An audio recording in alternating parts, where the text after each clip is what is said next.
Have Congressman Michael Baumgartner on the phone with us right now as, of course, as we continue to see these fires ignite and spread, we know Tim will need a lot of support. Yes. Congressman Baumgartner, so good to talk to you again.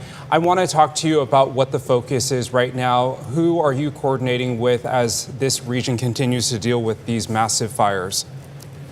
Well, obviously, this is a very dangerous situation, and what we need folks to do is to pay attention to the federal emergency or the county emergency management system. So while the fire is active, everything comes through the county, and then after the fire has resolved, which hopefully will be sooner than later, we will, if the county makes a request to the state will make a request to FEMA, and I'm sure that we will get both Republicans and Democrats in our state supporting federal support here, similar to what we did with the floods last year on the other side of the state.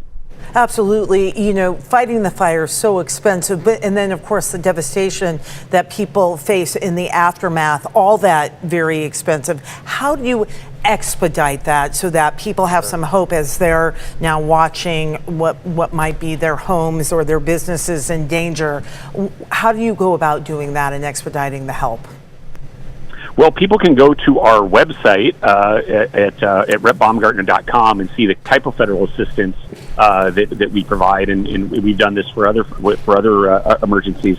But ultimately, the system will start for this particular fire by going through the county to the state and then to the FEMA process. That's how the system is set up. But there's assistance that we give to folks with livestock and other kinds of issues. And of course, when I was the treasurer of Spokane County, worked closely with the county on doing things like tax relief, and we'll be talking about some of those programs as well too. But I just want to make really clear that this is a very dangerous situation, and folks need to be paying attention to the county emergency management updates through the sheriff's office and to make sure that they're aware and responding quickly and allowing folks to do their jobs. Congressman Baumgartner, I want to ask you, once those resources come in, what does that support actually look like from a practical standpoint? What kind of support does that, obviously we don't know what the damage is right now. We don't know if there's been any homes lost, businesses lost. What does that support end up looking like?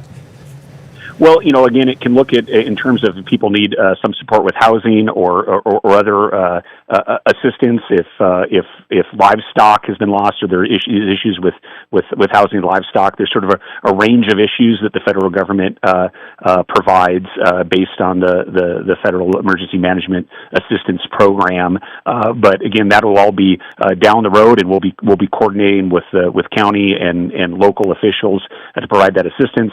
Right now, for those people that are being evacuated, there's a shelter that the county's reported has been set up down at the Spokane Community College, so folks can go there. But again, as the scope of the fire and the devastation becomes more apparent, we will provide assistance with those things.